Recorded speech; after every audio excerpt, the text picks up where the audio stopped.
Olá pessoal, bem-vindos à disciplina Física Moderna 1 e nessa aula a gente vai falar sobre o efeito Compton. Então vamos imaginar que a gente tem uma onda de raio-x e essa onda de raio-x ela vai incidir sobre um certo cristal. Então aqui a gente tem o raio-x incidente, tem um comprimento de onda lambda 1 e quando ele incide no cristal, como a gente viu, essa onda ela vai sofrer difração. Então, essa onda ela vai ser espalhada aqui em um certo ângulo θ com a direção da onda original. Vamos dizer que essa onda espalhada ela tem comprimento de onda lambda 2 e segundo a física clássica, esses dois comprimentos de onda, lambda 1 e lambda 2, eles deveriam ser iguais. Então esse espalhamento ele acontece quando essa onda ela interage com os elétrons aqui do material, os elétrons do cristal. Esses elétrons eles vão reemitir essa onda em outra direção, como a gente está vendo aqui. Então essa onda ela incide sobre o cristal, os elétrons do cristal absorvem essa onda incidente e reemitem ela em uma outra direção. E o Arthur Compton, ele estudou a relação entre o ângulo de espalhamento dessa onda difratada e a intensidade da radiação espalhada. Então aqui está um esquema que representa o experimento que o Compton fez. Então aqui a gente tem uma fonte de raio-x, aqui a gente tem fendas colimadoras que vão fazer apenas com que essa onda de raio-x ela tenha uma direção conhecida. Então essas fendas servem para colimar, né, digamos assim, o feixe de raio-x, de forma que aí ele vai viajar em linha reta. E aqui a gente vai ter o material que vai fazer com que esses raios-x sejam difratados. Então aqui acontece o espalhamento dos raios-x. Então esse raio-x ele vai ser agora espalhado a um certo ângulo θ. E aqui o Compton colocou um cristal de calcita apenas para que você tivesse uma outra difração. E através dessa difração ele conseguisse determinar o comprimento de onda, né? Através do padrão de interferência que surgiria aqui no anteparo, ele conseguia determinar o comprimento de onda. Então, o comprimento de onda incidente era conhecido, ele sabia qual era o comprimento de onda que estava sendo emitido aqui pela fonte de raio-x. E aqui também ele conseguia detectar qual o comprimento de onda que chegava, ou seja, qual o comprimento de onda espalhado. E o que se esperava era que os comprimentos de onda fossem iguais. Então, o comprimento de onda espalhado deveria ser igual ao comprimento de onda incidente. Porém, os resultados que o Compton obteve foram surpreendentes. Então, aqui a gente tem um gráfico da intensidade dos raios-x pelos comprimentos de onda. Então, a gente pode perceber que quando a gente analisa para θ igual a zero, existe só um pico de intensidade. Então, esse pico de intensidade aqui, ele corresponde a uma mudança de comprimento de onda igual a zero.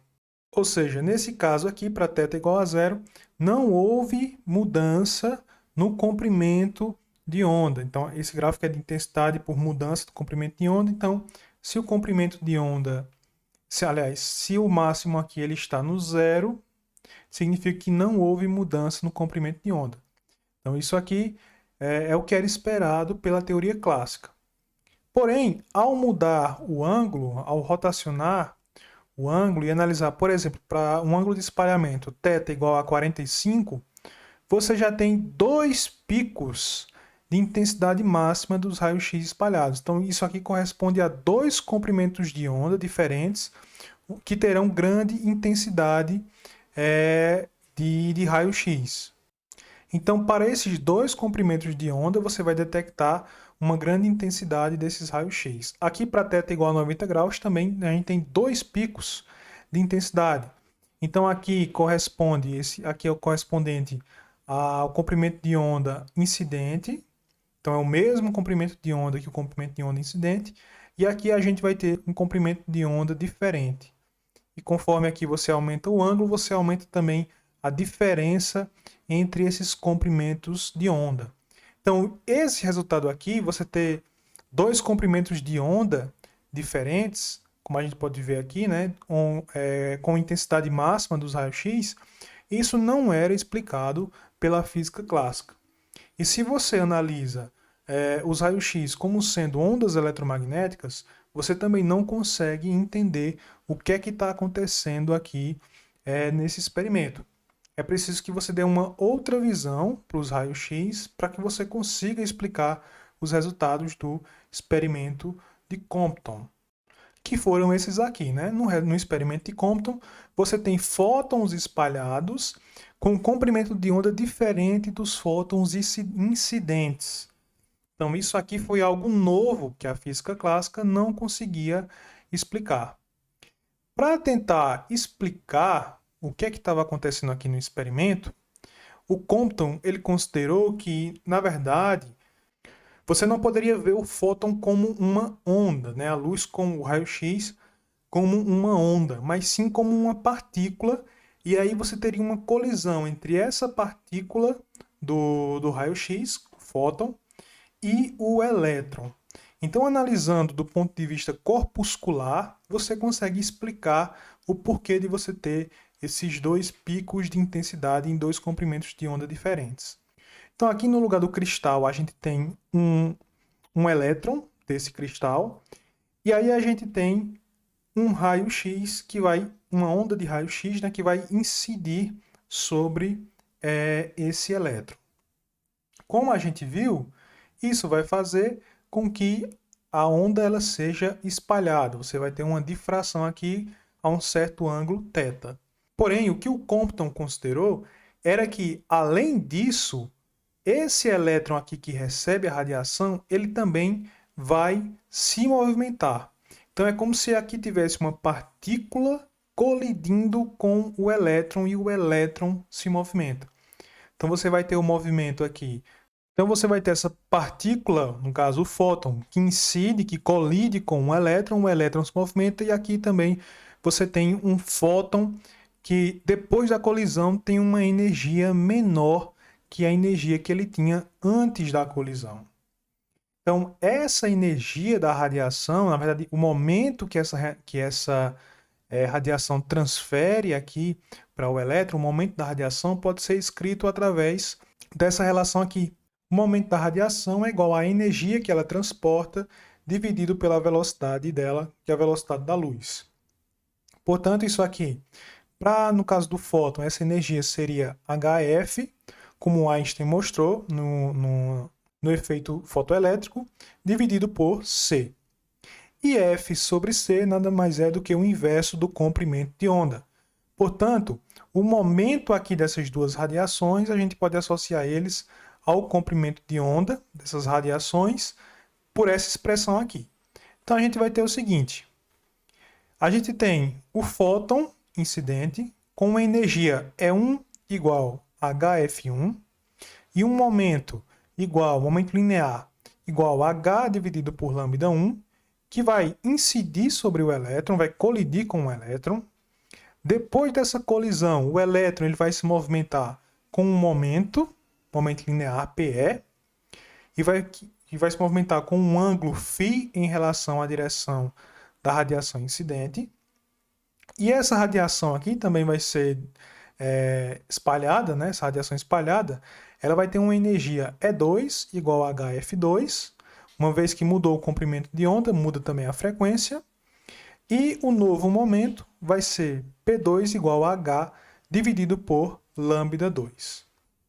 Então esse fóton ele transfere parte da energia para o elétron, e como ele perde energia, né, parte da energia vai para o elétron, ele perde energia, então significa que a energia diminui, portanto a energia E2 é menor que a energia E1, isso significa que a frequência F2 é uma frequência menor que a frequência F1. Logo, o comprimento de onda espalhado vai ser maior que o comprimento de onda incidente. Lembrando que um comprimento de onda maior tem menor energia. Então, aqui a gente pode aplicar a lei da conservação do momento linear.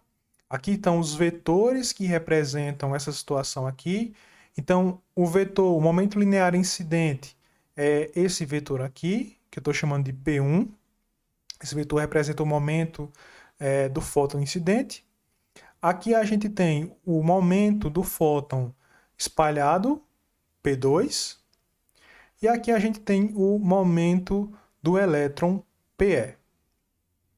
Isso aqui a gente pode ver, né, que o PE ele é a soma vetorial dos vetores P1 e do vetor menos P2. Então, essa soma vetorial, que no caso é uma subtração, né, a subtração entre os vetores P1 e P2 dá justamente o vetor momento linear do elétron.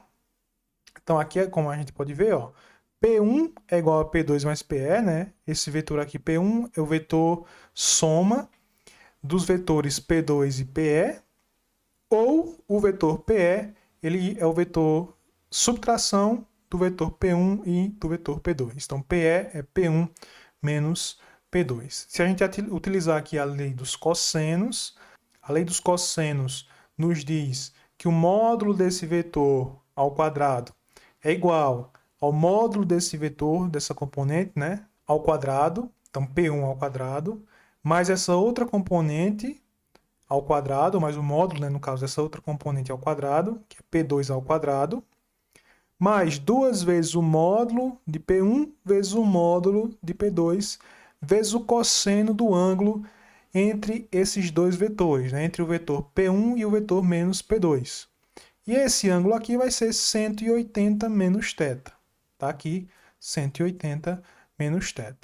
Como o cosseno de 180 menos θ é igual a menos cosseno de θ, então fazendo essa substituição aqui na nossa equação para P ao quadrado, então o momento do elétron ao quadrado vai ser igual a P1 ao quadrado mais P2 ao quadrado menos 2 vezes P1 vezes P2 vezes o cosseno de θ. E agora a gente pode fazer uma análise da energia do sistema. Isso aqui foi uma análise do momento linear, né? Então o momento linear se conserva e a energia também se conserva. A energia do elétron antes da colisão é apenas a sua energia de repouso, que da relatividade, a gente sabe que a energia de repouso é igual a mc ao quadrado. Então depois da colisão, o elétron ele vai ter a energia também dada lá pela forma da relatividade, né? Então, a energia do elétron ao quadrado é igual ao seu momento ao quadrado vezes a velocidade da luz ao quadrado, mais a energia de repouso ao quadrado. E daqui nós encontramos a energia do elétron após a colisão, que será essa aqui, raiz quadrada de P ao quadrado vezes C ao quadrado, mais a energia de repouso ao quadrado. E agora, de acordo com a lei da conservação da energia, a energia antes da colisão tem que ser igual à energia depois da colisão. Então, a energia antes da colisão vai ser a energia do fóton incidente. A energia do fóton incidente a gente pode escrever como sendo o momento dele vezes C, mais a energia do elétron, que inicialmente era apenas a energia de repouso. Isso é igual à energia depois da colisão. E aqui a gente tem a energia do fóton espalhado e aqui a energia do elétron depois da colisão. Então, organizando essa equação, nós podemos encontrar que P ao quadrado é igual a 2 vezes E0 sobre C vezes P1 menos P2 mais P1 menos P2 ao quadrado. Então, nós temos duas expressões aqui para o momento do elétron ao quadrado, aqui e aqui. Então, eu vou aqui igualar essas duas coisas e aí a gente obtém essa expressão, né, que no caso é isso aqui, igual a isso aqui. Resolvendo aqui, rearranjando os termos, nós encontramos que P1 menos P2 vai ser igual a P1 vezes P2 vezes C, dividido pela energia de repouso, multiplicado por 1 menos o cosseno de θ. Aqui, se a gente multiplicar ambos os termos dessa equação por 1 sobre h, h é a constante de Planck, nós vamos obter esse resultado.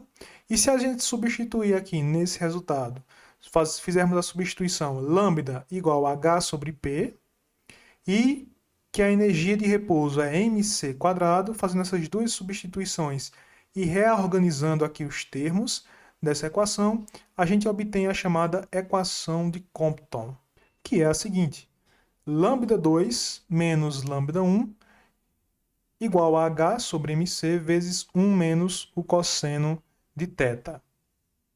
Portanto, é essa equação aqui que explica essas duas intensidades em dois comprimentos de onda diferentes. Então, lambda1 representa o comprimento de onda incidente, lambda2 representa o comprimento de onda espalhado. É fácil a gente observar aqui, se o ângulo θ for igual a zero, nós vamos ter cosseno de zero aqui, né? Cosseno de zero é 1, 1 menos 1 dá zero, portanto a diferença aqui vai dar zero, então significa que a diferença entre os comprimentos de onda espalhado e incidente é zero, que é o que a gente vê aqui. Então nós temos desses dois picos de intensidade, e essa intensidade aqui, correspondente a esse comprimento de onda, esse comprimento aqui, esse pico de intensidade corresponde ao comprimento de onda espalhado, no caso, lambda2. Esse comprimento de onda ele pode ser explicado pelo fato do elétron, do fóton de raio-x, interagir com um elétron. Esse segundo comprimento de onda aqui, na verdade, é o comprimento de onda que é igual ao comprimento de onda incidente, nesse segundo pico de intensidade, nesse comprimento de onda, nada mais é do que resultado de uma interação do fóton com um elétron que está fortemente ligado ao núcleo. Então, quando um fóton atinge esse elétron que está fortemente ligado ao núcleo, então ao invés de você ter um movimento do elétron, você tem um movimento de todo o átomo. Por isso, a massa aqui nessa equação se torna muito grande. Como a massa se torna muito grande, afinal a gente não está falando mais da massa de um elétron, e sim da massa do átomo, que é muito maior que a massa do elétron, isso aqui tende a zero.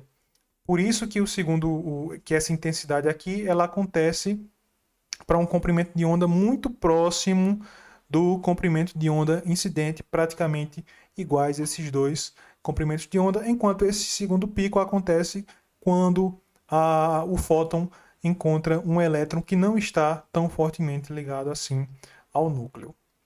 Então essa grandeza aqui, H sobre mc, onde H é a constante de Planck, m é a massa, no caso aqui a massa do elétron, c é a velocidade da luz. Essa grandeza ela tem dimensão de comprimento e por isso ela é chamada de comprimento de onda de Compton. Então, lambda c, comprimento de onda de Compton, é justamente H sobre mc. E isso aqui a gente pode escrever de uma forma diferente, né?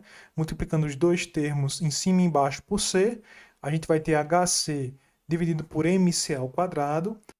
HC é um valor que aparece muito comumente, por isso que a gente costuma deixar ele junto, e o valor dele é 1,24 vezes 10 a terceira, elétron-volts vezes nanômetro, e isso dividido por mc ao quadrado, onde m novamente é a massa do elétron, isso dá 5,11 vezes 10 a quinta elétron-volts. Então, se eu dividir aqui esses dois termos, o resultado que eu vou obter é que o comprimento de onda de Compton é igual a 0,00243 nanômetros. Por enquanto é só, pessoal. Até a próxima.